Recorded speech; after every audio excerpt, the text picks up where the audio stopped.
এক নির্মম serial killer এক বিশেষ ধরনের অস্ত্রের সাহায্যে খুবই নৃশংসভাবে নির্দিষ্ট কিছু মানুষদের খুন করে চলেছে। খুন করার পর অর্থহীন কয়েকটা শব্দ লিখে দিচ্ছে ভিকটিমের বিভিন্ন অঙ্গ প্রত্যঙ্গে। জটিল এবং পেঁচানো এই কেসটি দ্রুত সমাধান করার দায়িত্ব দেওয়া হয় ভিনসি নামের এক মহিলা পুলিশ কর্মকর্তার উপর। সে কি পারবে আসল খুনিকে ধরতে, নাকি শেষ পর্যন্ত রহস্যের আড়ালেই থেকে যাবে এই কেসটি? এই সব প্রশ্নের উত্তর জানতে হলে দেখতে থাকো 2022 সালে মুক্তিপ্রাপ্ত ক্রাইম থ্রিলার মুভি পাপ্পানের এক্সপ্লেনেশন। এই মুভিতে এত বেশি থ্রিলিং যা শেষ পর্যন্ত বুঝে উঠতেই পারবে না যে আসল অপরাধী কে। তো চলো আর কথা না বাড়িয়ে শুরু করি আজকের মুভি এক্সপ্লেনেশন। মুভির শুরু হয় একজন কামারকে দেখিয়ে। কোনো এক অজ্ঞাত ব্যক্তি সেই কামারকে কিছু টাকা দিয়ে একটা বিশেষ ধরনের ডেগার বানিয়ে নেয়। কে এই ব্যক্তি সেটা মুভির মধ্যভাগে আমরা জানতে পারবো। যাই হোক, দৃশ্যপট পরিবর্তন হলে আমরা দেখতে পাই 25 বছর পার হয়ে গেছে। একটা জঙ্গলের ভিতর দিয়ে কিছু ছেলে সাইকেল দিয়ে যাচ্ছিল। তারা হঠাৎ করে জঙ্গলের মাঝখানে একটা কালো রঙের প্রাইভেট কার দেখতে পায়। এর সামনে এগিয়ে গেলে তারা ভিতরে কাউকে খুঁজেই পায় না। এদের মধ্যে একজন পাশে থাকা একটা মূর্তির সামনে বসে প্রার্থনা করছিল। আর ঠিক সেই সময় মাটিতে পড়ে থাকা একটা ফোনের রিংটন বেজে ওঠে। এই মোবাইল ফোনটি হাতে নিয়ে তারা বুঝতে পারে যে এটা তাদের পছন্দের অভিনেতা রবি বর্মার ফোন। তারা তো খুব খুশি হয়ে যায় এটা দেখে, কিন্তু একটু ভালো করে লক্ষ্য করলে দেখা যায় মাটিতে কিছু রক্তের ছিটে ফোঁটা পড়ে আছে। এই দৃশ্য দেখে সবাই একসাথে উপরে তাকালে তারা আরো বেশি ভড়কে যায়, কারণ একটা গাছের সাথে কোনো এক ব্যক্তির লাশ ঝুলিয়ে রাখা হয়েছে। পুলিশকে খবর দিলে সঙ্গে সঙ্গে পুরো পুলিশ টিম সেখানে এসে উপস্থিত হয়। এদিকে মিডিয়া ও আশেপাশের লোকেরা এই এলাকা দিয়ে ভর্তি হয়ে যায়। এরই মধ্যে থেকে আমরা এসিপি ভিনসিকেও গাড়ি থেকে নেমে আসতে দেখি। এই কেসটা তদন্তের দায়িত্ব পেয়েছে। ভিনসি ঘটনাস্থলে আসলে সিআইএ সোমান তাকে জানায় যে সকাল 7:30 তারা খবর পেয়েছে লাশ নামানো হচ্ছে, আর রবি বর্মার স্ত্রী আসছে লাশ শনাক্ত করতে।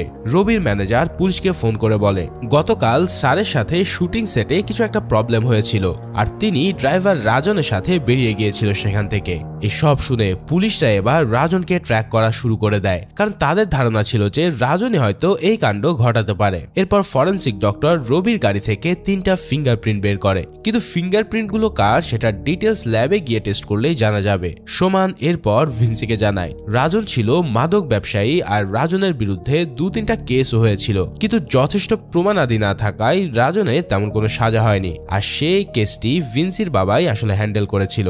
অন্যদিকে আমরা দেখতে পাই ম্যাথিউ আব্রাহাম মানে ভিনসির বাবা ঘরে বসে টিভিতে এই ব্রেকিং নিউজটাই দেখছিল। তিনি আগে একজন সার্কেল ইন্সপেক্টর ছিলেন, কিন্তু কোনো একটা কারণে তাকে সাসপেন্ড করে দেওয়া হয় এবং বর্তমানে তিনি অবসরপ্রাপ্ত।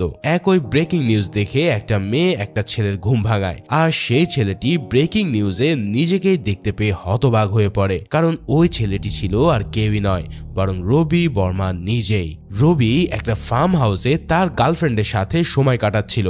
অন্যদিকে লাশ নামানো হয় এবং রবির স্ত্রীও চলে আসে ঘটনাস্থলে, কিন্তু লাশের চেহারা দেখে রবির স্ত্রী জানায় যে এটা তাদের ড্রাইভার রাজনের লাশ। অর্থাৎ পুলিশের ধারণা পুরোপুরি বিপরীত হয়ে যায়। যাই হোক, রাজনের লাশটিকে পোস্টমর্টম করার জন্য ল্যাবে পাঠিয়ে দেওয়া হয়, আর ডক্টর শার্লি সব পরীক্ষা নিরীক্ষা করে জানায় রাত 2টা থেকে 3টার ভিতরে রাজনের মৃত্যু হয়েছে।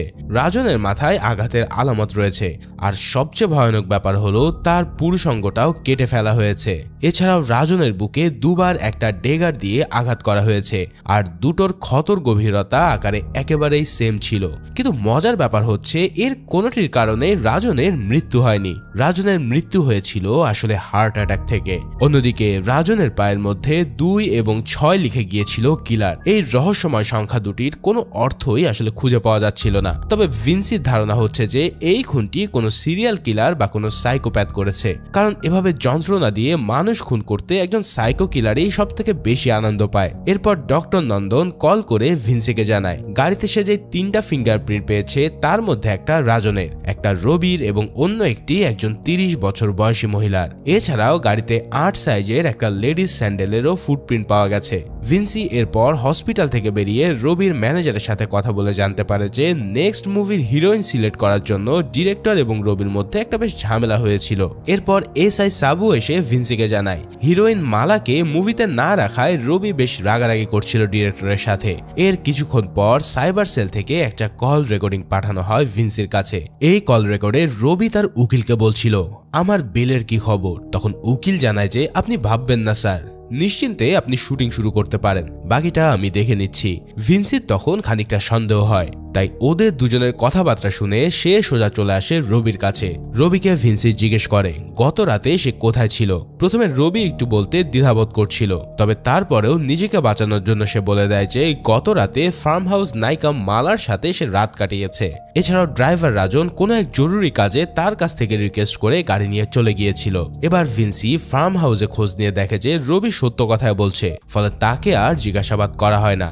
এরপর আমরা জানতে পারি যে আগামী দিন ভিনসির মায়ের মৃত্যুবার্ষিকী। এরপর আমরা দেখতে পাই আব্রাহাম একটা চার্চে এসেছে সুজান অর্থাৎ তার দ্বিতীয় স্ত্রীকে নিয়ে। এদিকে ভিনসির মা অর্থাৎ নেন্সি মারা যাওয়ার পর সে সুজানকে বিয়ে করেছিল, কিন্তু এখনো সে নেন্সিকে ভুলতে পারেনি। এখানে আমরা মাইকেল নামের এক ছেলেকেও দেখতে পাই। মাইকেল আব্রাহামের দ্বিতীয় ঘরের সন্তান। যাই হোক, চার্চ থেকে বেরিয়ে আব্রাহাম একাই গাড়ি নিয়ে কোনো এক জায়গায় যাওয়ার উদ্দেশ্যে যাত্রা শুরু করে। গাড়িতে যাওয়ার সময় আব্রাহাম ওর অতীত ঘটনাগুলো মনে করতে থাকে। সেই ফ্ল্যাশব্যাকে আমরা দেখতে পাই যে আব্রাহাম আর ন্যান্সি খুব সুখের জীবন কাটাচ্ছিল। বিয়ের মাত্র 1 বছরের মাথায় ভিনসির জন্ম হয়। তিনজনের এই ছোট্ট পরিবারটি অনেক আনন্দে দিন কাটছিল। এসব ভাবতে ভাবতে আব্রাহাম একটা পুরাতন বাড়ির সামনে চলে আসে, আর সিন আবারও ফ্ল্যাশব্যাকে চলে যায়। এখানে আমরা জানতে পারি যে চাকু নামের এক সিরিয়াল কিলারকে ধরার জন্য আব্রাহাম এই বাড়িটাতে এসেছিল। চাকু একটা বিশেষ ধরনের ড্যাগার দিয়ে মানুষ খুন করত। সেদিন রাতে চাকু একজনকে সেই ড্যাগারের সাহায্যেই হত্যা করতে যাচ্ছিল, কিন্তু সেই সময় আব্রাহাম চাকুকে ধরতে চলে আসে। এরপর চাকু ওকে দেখেই একটা দৌড় দেয়, কিন্তু এক পর্যায়ে চাকুকে ধরে ফেলতে সক্ষম হয় আব্রাহাম। এরপরেই শুরু হয় ধস্তাধস্তি। এরই মধ্যে চাকু আব্রাহামের হাতের মধ্যে ড্যাগারটা দিয়ে আঘাত করে বসে, কিন্তু আব্রাহাম তারপরেও চাকুকে ধরে রেখেছিল।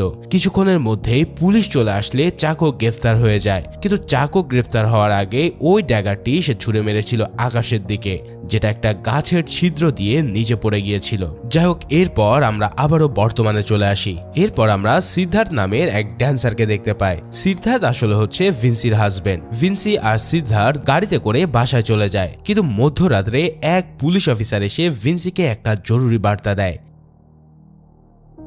ভিডিওর এই পর্যায়ে তোমাদেরকে এমন একটি অ্যাপ সম্পর্কে পরিচয় করে দিচ্ছি যার অফিসিয়াল পার্টনার পিএসজি। এই অ্যাপে জেতার সম্ভাবনা অন্যান্য অ্যাপের চেয়ে অনেক বেশি। 22 মার্চ থেকে শুরু হচ্ছে ইন্ডিয়ান প্রিমিয়ার লিগ খেলা, যেখানে থাকছে এক বিশাল সুযোগ তোমার পছন্দের দলকে সাপোর্ট করার। এই অ্যাপে তোমার সমস্ত ম্যাচের লাইভ আপডেট ও লাইভ ক্রিকেট ম্যাচ দেখতে পারবে। এর সাথে স্কোর অনুমান করে জিতে নিতে পারো আইফোন, ল্যাপটপ, বিএমডব্লিউ গাড়ি সহ নানান আকর্ষণীয় পুরস্কার। অ্যাপটিতে রেজিস্ট্রেশন করার সময় এই প্রোমো কোডটি ব্যবহার করে প্রথম ডিপোজিটেই পেতে পারো নগদ 30,000 টাকা পর্যন্ত। আয়কৃত অর্থ তোলার জন্য বিকাশ, নগদ, রকেট সহ থাকছে নানা প্ল্যাটফর্মের সুবিধে। রেজিস্ট্রেশনের জন্য পিন কমেন্টে থাকা লিঙ্কে যাও অথবা গুগলে সার্চ করো। রেজিস্ট্রেশনের সময় প্রোমো কোডটি ব্যবহার করে বোনাস নিতে মিস করো না। এটি একটি কেবল স্পন্সরেড, যেখানে আর্থিক ক্ষতির সম্ভাবনা থাকতে পারে, তাই এই ধরনের অ্যাপ থেকে দূরে থাকার চেষ্টা করো। সেই বার্তা পাওয়ার পর তারা সবাই এরপর একটা চার্চে চলে আসে। সেখানে কেউ একজন রক্ত দিয়ে 2 এবং 6 সংখ্যাটি লিখে রেখেছিল, ঠিক যেমনটা রাজনের পায়ের মধ্যে লেখা ছিল। এক লোক বলে, আমি এখানে একজনকে এই সংখ্যাগুলো লিখতে দেখেছিলাম দূর থেকে। সন্দেহজনক মনে হতে আমি তার সামনে আসি, কিন্তু সেই লোকটি পাশের পুকুরে কিছু একটা ফেলে দিয়ে এখান থেকে পালিয়ে যায়। এসব শোনার পর ভিনসি পুকুরে ডুবুরি নামিয়ে দেয়। তারা সেখানে একটা চিরুনি তল্লাশি করলে এই পুকুরের মধ্যে তারা একটা ড্যাগার খুঁজে পায়। এই ড্যাগারটি এক পুলিশ অফিসার চিনতে পারে এবং ভিনসিকে বলে যে, ম্যাডাম, এটা তো চাকুর ড্যাগার। এই কথা শোনার পর পরের দিন সকালে ভিনসি ড্যাগারটাকে নিয়ে দেখা করতে চলে আসে সিনিয়র এক পুলিশ অফিসারের সাথে। তারা সেখানে ডিসকাশন করতে থাকে চাকর সম্পর্কে, কিন্তু তাদের কাছে তেমন কোনো তথ্য প্রমাণ নেই। রাজনের মৃত্যুর আগের দিনেই চাকর জেল থেকে ছাড়া পেয়েছিল, তাই ভিনসির ধারণা তাকে কিছুটা সময় দিলে সে কেসটা হয়তো সলভ করে ফেলবে। এরপর সিনিয়র অফিসার ভিনসিকে সাহায্য করতে একজন রিটায়ার্ড অফিসারকে ডেকে আনে। আর এতক্ষণে নিশ্চয় বুঝে গেছো যে সে আসলে কে হতে পারে। হ্যাঁ, ঠিকই ধরেছ। ভিনসি ভিতরে গিয়ে দেখে যে সেই পুলিশ অফিসারটা আর কেউই নয়, বরং তার বাবা আব্রাহাম। যাই হোক, এরপর আমরা দেখতে পাই আব্রাহাম এবং ভিনসি একটা টেবিলে বসে কথা বলছে। আব্রাহাম ভিনসির সম্পর্কে খোঁজ নিলেও ভিনসি তার বাবাকে মোটেও পছন্দ করতো না, কারণ নেন্সি যখন খুন হয়েছিল তখন সবাই বলাবলি করতো যে নেন্সির মৃত্যুর জন্য আব্রাহামই দায়ী। ভিনসিও সে সময় সব কথাগুলো বিশ্বাস করে নিয়েছিল। যাই হোক, ভিনসি সেখান থেকে চলে আসার সময় আব্রাহাম জানায় এটা চাকর ড্যাগার নয়, কারণ চাকর ড্যাগার দেখা একমাত্র ব্যক্তি সে নিজেই। তার মানে চাকো এই খুনটা করেনি, কিন্তু ভিনসির ধারণা ছিল যে চাকোই এই খুনগুলোর পিছনে রয়েছে। তাই দুজনের মধ্যে এখানে কথা কাটাকাটি শুরু হয়। এর পরের সিনে আবার চলে আসে ফ্ল্যাশব্যাকে। এখান থেকে আমরা জানতে পারি ভিনসি পুলিশের ট্রেনিং এ যাওয়ার দিনেই বাড়ি থেকে পালিয়ে এসেছিল, কারণ ভিনসির ধারণা হচ্ছিল যে সুজানকে সে আগে থেকেই ভালোবাসতো এবং তাকে বিয়ে করার জন্য সে ন্যান্সিকে খুন করিয়েছিল। সুজান তাকে ভিনসিকে আটকাতে চাইলে আব্রাহাম মানা করে দেয় এবং বলে যেতে দাও ওকে, পুলিশের ইউনিফর্ম পরলে নিজেই বুঝতে পারবে যে আমি ঠিক সিদ্ধান্ত নিয়েছিলাম নাকি ভুল, তাই একদিনও নিজেই ফেরত আসবে। এখান থেকে আমরা বুঝতে পারি যে সুজানের প্রথম স্বামীর একটা অ্যাক্সিডেন্টে মারা যাওয়ার পর আব্রাহাম তাকে বিয়ে করেছিল, আর মাইকেল সুজানের প্রথম ঘরেরই সন্তান, কিন্তু মাইকেল আব্রাহামকে বাবা বলে মেনে নিয়েছিল। এরপর আমরা দেখতে পাই আব্রাহাম এবং মাইকেল দুজনে মিলে কোনো একটা জায়গায় কাজের জন্য যাচ্ছিল। অন্যদিকে ভিনসিকে রাতের বেলায় সিআইএ সোমান ফোন করে বসে। চকো যে জেলে ছিল সেই জেলের রেজিস্টার দেখে সে জানতে পেরেছে যে আয়শা ফাতেমা নামের এক মেয়ে 3 বার চকোর সাথে দেখা করতে এসেছিল এবং আব্রাহাম এসেছিল 8 বার দেখা করতে। এমনকি চকোর জেল থেকে ছাড়া পাওয়ার আগের দিনও আব্রাহাম তাকে দেখতে এসেছিল। এই তথ্য দেওয়ার পর সোমান এক মহিলার বাসায় চলে আসে। এটা ওর বন্ধু রাজেশের বাড়ি। রাজেশ মারা যাওয়ার পর তার স্ত্রীর সাথে পরকীয়ায় সে লিপ্ত ছিল। অন্যদিকে আমরা সোমানের গাড়ির পিছনে একটা কালো রঙের গাড়িকে দেখতে পাই। কিছুক্ষণ পর একজন ফোন করে ভিনসিকে জানায় যে সোমান মিসিং হয়েছে। এই কাহিনী শোনার পর ভিনসি ঘটনাস্থলে গেলে দেখতে পায় যে সোমানের গাড়িতে 8 সংখ্যাটি লেখা আছে। এটা দেখে ডক্টর নন্দন জানায় যে টায়ারের ছাপ দেখে বোঝা যাচ্ছে যে সোমানের গাড়ির পিছনেও আরো একটা গাড়ি ছিল এবং ওই গাড়ির ভিতরে একটা কেমিক্যাল ব্যবহার করা হয়েছে যাতে খুব সম্ভবত সোমান বেহুশ হয়ে যায়। এটা শুনে ভিনসি সন্দেহ হচ্ছিল আব্রাহামের উপর, তাই রাঘব নামের একজন পুলিশকে দিয়ে ভিনসি ওর বাবাকে ফোন করায় এবং জানতে পারে যে আব্রাহামও সেই এলাকার আশেপাশে অবস্থান করছে। যাই হোক, এর পরের দিন সকালে দুজন সেলফি নেওয়ার সময় সোমানের লাশটিকে ময়লার স্তূপের সামনে দেখতে পায়। এই খবর পুলিশের কাছে চলে আসা মাত্রই পুলিশ চলে আসে সেখানে এবং অস্থায়ী একটা ল্যাব করে তৎক্ষণাৎ পরীক্ষা করা শুরু করে। ডক্টর শার্লি এসে জানায় যে এই খুনটিও ঠিক একই প্যাটার্ন ফলো করা হয়েছে, যেখানে ভিকটিম মারা গেছে হার্ট অ্যাটাকের কারণে। এছাড়াও বাকি ডিটেলস গুলো পরে জানা যাবে। অন্যদিকে আব্রাহাম এখানে চলে এসেছে সেই খবর টিপে। ডক্টর শার্লি এসে আব্রাহামের সাথে দেখা করে এবং বলে, স্যার, আমি আপনার অনেক গল্প শুনেছি হাউস সার্জন থাকাকালীন। আমি স্টাডি করে দেখেছি চকোর খুনের প্যাটার্ন এবং এই প্যাটার্নগুলো প্রায় সেম। অন্যদিকে ডক্টর নন্দন ভিনসিকে জানায় যে এক ধরনের কেমিক্যাল ব্যবহার করা হয়েছে দুজন ভিকটিমের উপরেই, আর এই কেমিক্যাল ইউজের ফলে তাদের হার্ট অ্যাটাক এসেছে। এরপর আমরা দেখতে পাই যে ভিনসিকে তার সিনিয়র অনেক কথা শোনাচ্ছে যে দুটো খুন হয়ে গেল, অথচ সে কিছুই করতে পারেনি। তাই সে দ্রুত ভিনসিকে এই কেসটি সলভ করতে বলে।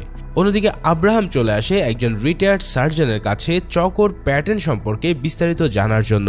এটা দেখে সেই সার্জন বলে, আব্রাহাম, তুমি এখনো এই ডাগারের পিছনে পড়ে আছো? আর এখানে আমরা দেখতে পাই যে যেদিন চকোকে ধরা হয়েছিল সেদিন রাতে আব্রাহাম নেন্সিকেও সাথে করে নিয়ে এসেছিল। নেন্সিকে গাড়িতে বসিয়ে রেখে আব্রাহাম যখন ভিতরে গিয়েছিল তখন চকোর সঙ্গে তার ধরপাকড় শুরু হয়, কিন্তু আব্রাহাম ফিরতে দেরি হওয়ায় নেন্সি ভিতরে ঢুকে পড়েছিল আর চকো নেন্সিকে ধাক্কা দিয়ে পালানোর চেষ্টা করে, কিন্তু চকো শেষমেশ গ্রেফতার হয়ে যায়। আর অন্যদিকে আব্রাহাম এসে দেখে যে নেন্সির পেটের মধ্যে একটা রড ঢুকে সে মৃত্যুবরণ করেছে। এখানে চকো যেহেতু ডাগারটা ছুঁড়ে মেরেছিল তাই সেটা আর তখন আব্রাহাম খুঁজে পায়নি, তাই সে একটা নকল ডাগার বানিয়ে আদালতে পেশ করেছিল, কারণ এটাই ছিল চকোর বিরুদ্ধে একমাত্র প্রমাণ। কিন্তু আদালত বুঝতে পেরে গিয়েছিল যে পেশ করা ডাগারটি নকল, ফলে আব্রাহামকে সাসপেন্ড করা হয় আর চকোকে কম সাজা দেওয়া হয়। সেই ডাগারটির ভিতরে একটা বিশেষত্ব ছিল যে সেটার ভিতর থেকে একটি 1.5 সেন্টিমিটারের ধারালো চাকু বের হয়ে ভিকটিমকে আঘাত করত। আব্রাহাম এরপর ওর পকেট থেকে ডাগারটা বের করে দেখায়। আসলে এই ডাগারটি আব্রাহাম অনেক চেষ্টার পরে খুঁজে পেয়েছিল আর তখন থেকেই ওর কাছে এটা রাখা আছে। তাহলে প্রশ্ন হচ্ছে, চকোর ডাগার যদি আব্রাহামের কাছে থাকে তাহলে খুনগুলো কে করছে? যাক, রিটায়ার্ড সার্জন আব্রাহামকে একটি ডিটেল স্টাডির ডায়েরি দেয় যেখানে চকোর খুন করার প্যাটার্ন লেখা ছিল। অন্যদিকে আমরা জানতে পারি যে ভিনসি চেক আপ করিয়ে জানতে পারছে সে মা হতে চলেছে, যার কারণে ডক্টর এবার ভিনসিকে রেস্ট করতে বলে এবং দৌড়ঝাঁপ করতে নিষেধ করে দেয়। এদিকে দেখা যায় সাবু জেলের সিসিটিভি ফুটেজ পেয়ে গেছে। সেখানে আব্রাহামের সঙ্গে চকোর 3 সেকেন্ডের একটা ক্লিপ আছে, কিন্তু এই ক্লিপে কোনো অডিও নেই। সিদ্ধার্থ এসে দেখে যে ভিনসি আসলে খুবই চিন্তিত। ভিনসি এরপর তাকে সব খুলে বললে সিদ্ধার্থ ওকে একটা মেয়ের কথা জানায়। মেয়েটি শুধুমাত্র মুখের ভঙ্গিমা দেখে কি কথা বলেছে সেটা নাকি বলে দিতে পারত। এরপর আমরা দেখি যে সিদ্ধার্থ ভিনসিকে সেই মেয়েটির কাছে নিয়ে এসেছে। সেটা ছিল একটা আর্ট গ্যালারি। এই মেয়েটার নাম হচ্ছে পূজা। সে কিছু শুনতেও পায় না বা বলতেও পারে না। তাই ভিনসি ওকে ক্লিপটা দেখালে সে একটা কাগজে আব্রাহামের বলা কথাগুলো লিখে দেয়। সেখানে আব্রাহাম চকোকে বলেছিল, চকো তুমি জেল থেকে বের হলে আমি বাইরে তোমার জন্য অপেক্ষা করব। ভিনসি এটা শুনে দ্রুত ওর বাবার বাসায় চলে আসে। সেই সময়টাতে আব্রাহাম তার বাসায় ছিল না।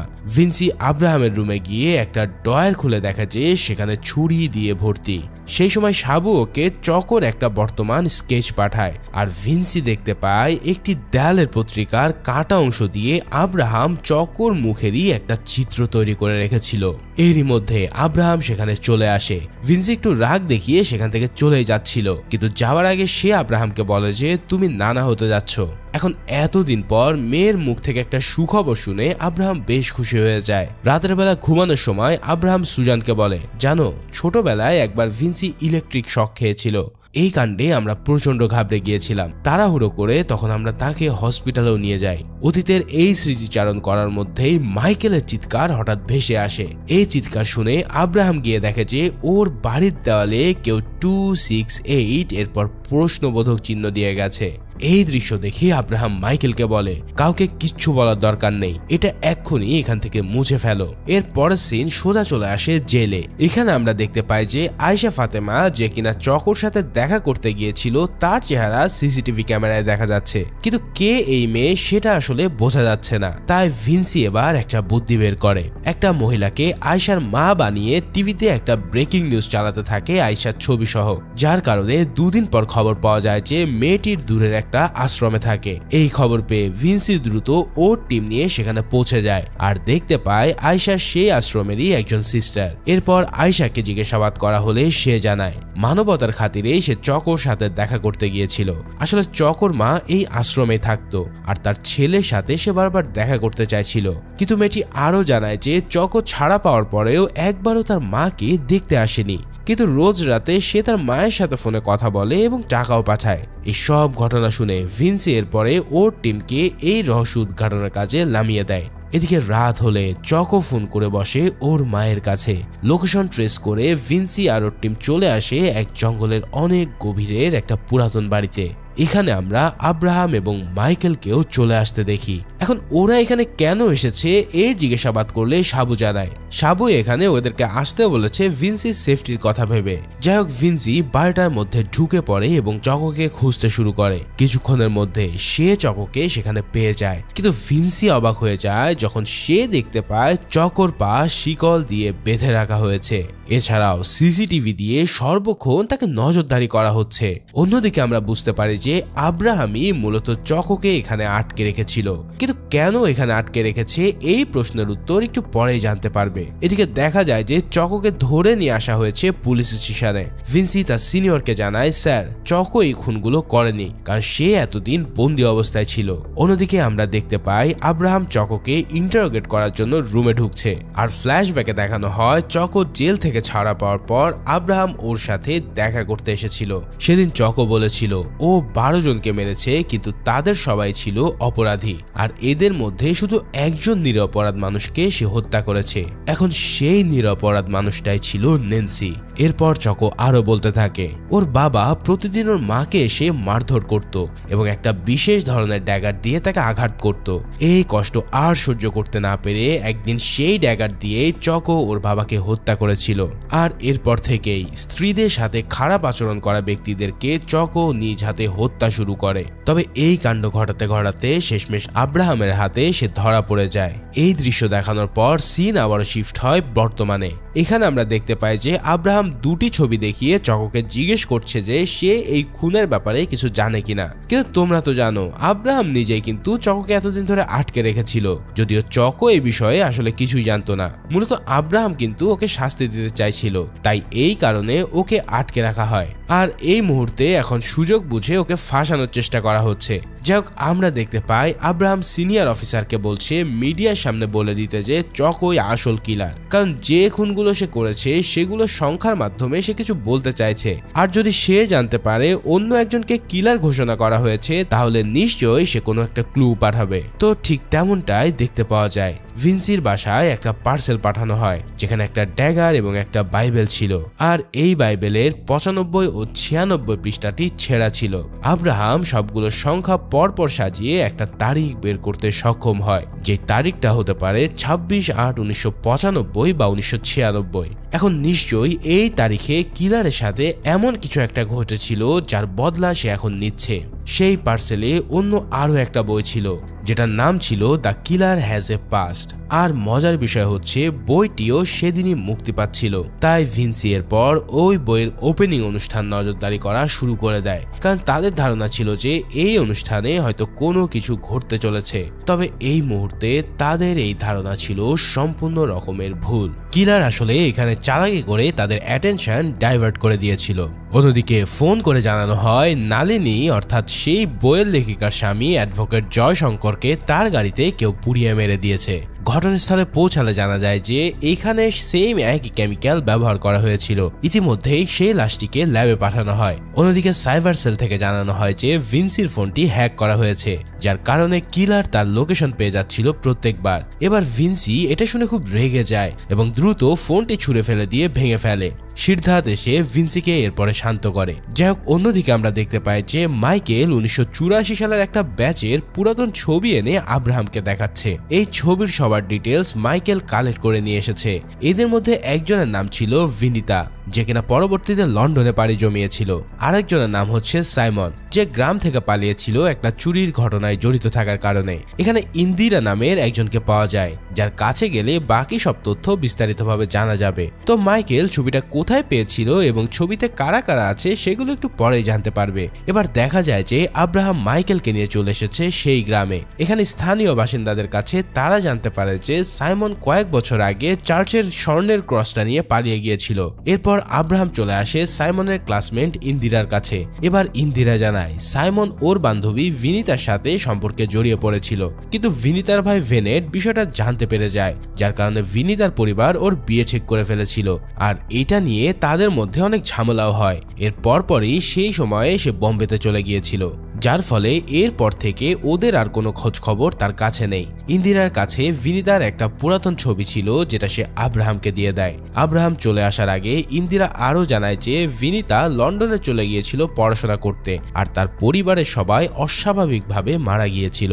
ভিনিতার ভাই ভেনেট একটা চার্চের ফাদার ছিল, সেও একটা অগ্নিকাণ্ডে কিছুদিন আগেই মারা যায়। যাই হোক, আব্রাহাম এরপর চলে আসে ভিনিতার পুরানো ছবিটা নিয়ে।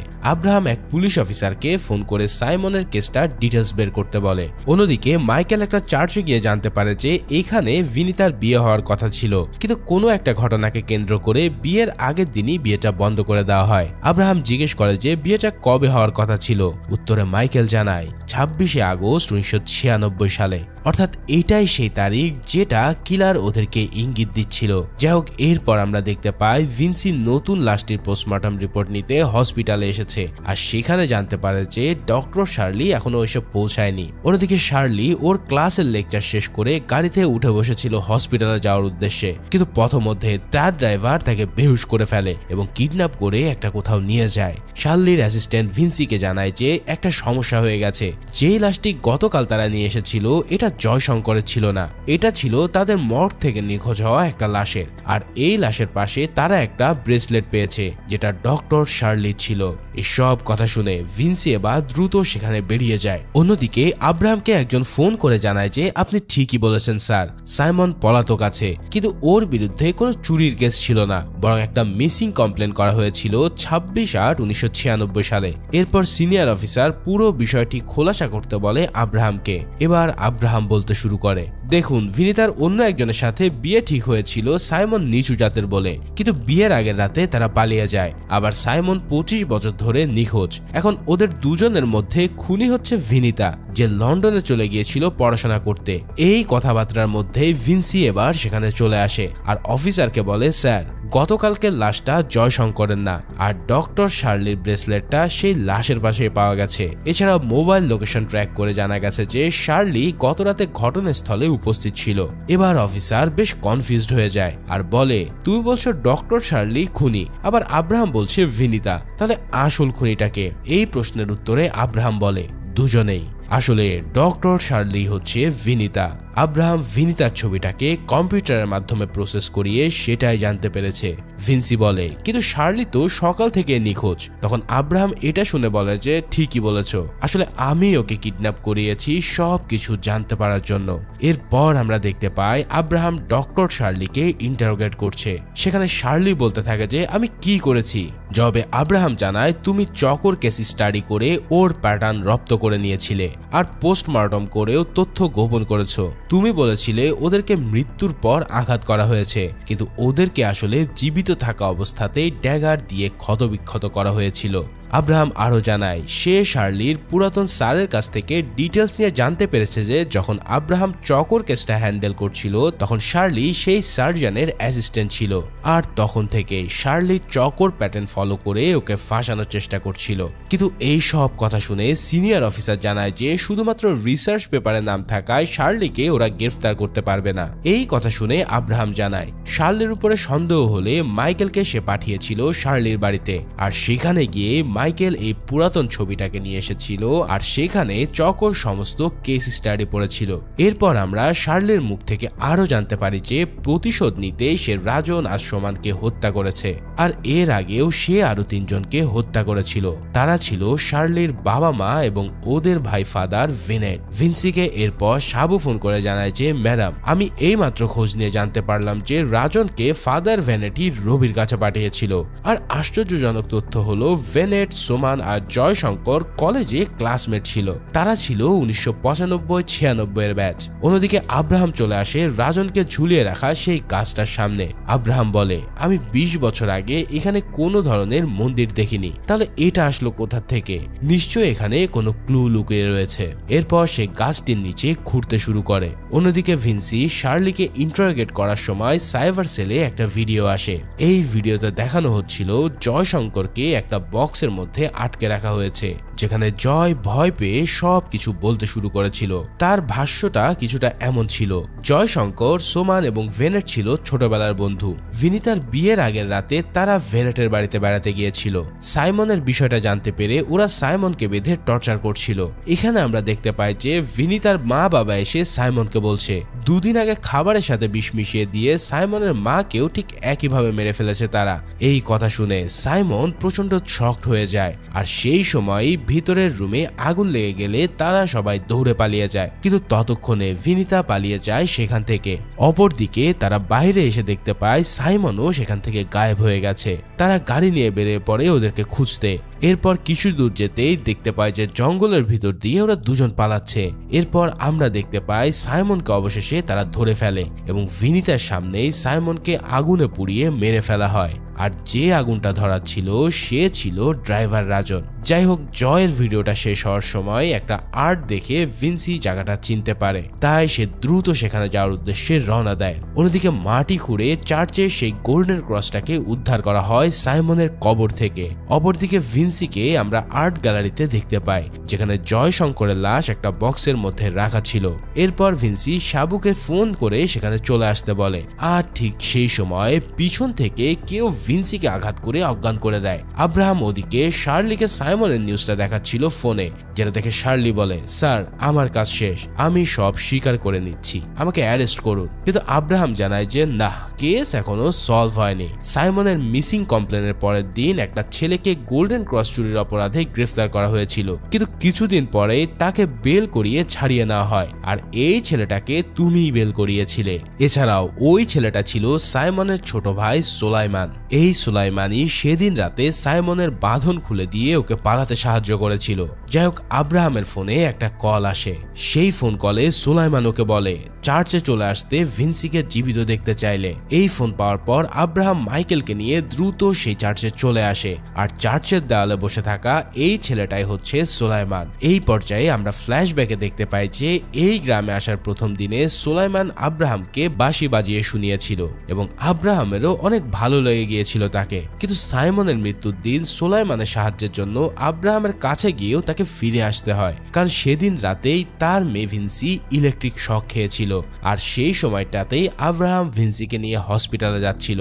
যাই হোক, দেখা যায় যে সুলাইমান বলছে আপনার দায়িত্ব ছিল সাধারণ মানুষের জীবন রক্ষা করা, কিন্তু আপনি নিজের পরিবারের জন্য সেটা করেননি, যার কারণে এখন এই শাস্তি আপনি ভোগ করুন। আব্রাহাম ভাবে ভিনসিকে হয়তো মাটিতে পুঁতে দেওয়া হয়েছে, তাই সে একটা নতুন কবর দেখে খুঁড়তে শুরু করে। কিন্তু সুলাইমান আসলে ভিনসিকে কফিনের মধ্যে পুড়িয়ে মারার প্ল্যান করছিল। এরপর আব্রাহাম এবং সুলাইমানের মধ্যে আমরা একটা ফাইট দেখতে পাই। আব্রাহাম এই ফাইটে এক হাত দিয়ে লড়াই করছিল। এক পর্যায়ে আব্রাহাম সুলাইমানকে ধাক্কা দিয়ে বাইরে ফেলে দেয় এবং ফাইনালি ভিনসিকে কফিন থেকে উদ্ধার করে নেয়। অন্যদিকে মাইকেল এসে সুলাইমানকে গান পয়েন্টে নিয়ে নেয়, কিন্তু সুলাইমান ট্রিক্স করে গানটি নিয়ে নেয় মাইকেলের কাছ থেকে এবং মাইকেলকে সে শুট করতেই যাবে, ঠিক তখনই পিছন থেকে এসে আব্রাহাম ডাগারটি তার বুকে ঢুকিয়ে দেয়। এই কারণে সাথে সাথে সুলাইমানের সেখানে মৃত্যু হয়। তো ফাইনালি এই ঘটনার পর আব্রাহামের 3 বছরের সাজা হয়ে যায়। তারপর জেল থেকে ছাড়া পেলে সে দেখতে পায় মাইকেল, ভিনসি আর সিদ্ধার্থ তাকে নিতে এসেছে, আর ভিনসি সেই ছোট্ট মেয়েটা এখন সুজানের কাছে আছে। মানে ভিনসি এখন সবকিছু ভুলে গিয়ে আবারও পরিবারের অংশ হয়ে গিয়েছিল। এত বছর পর আব্রাহামের বুকে ভিনসির মাথা রাখার দৃশ্যের মধ্যে দিয়ে এই অসাধারণ মুভিটা এখানেই শেষ হয়। তো ভিডিওটা কেমন লাগলো তা অবশ্যই জানাতে ভুলো না, আর সেই সাথে সাথে এমন ইন্টারেস্টিং থ্রিলার মুভি দেখার জন্য ভিজিট করতে পারো সিনে থ্রিলার বিডি এই ইউটিউব চ্যানেলে। তো দেখা হচ্ছে পরের কোনো ভিডিওতে, সেই পর্যন্ত সবাই ভালো ও সুস্থ থাকো। আল্লাহ হাফেজ।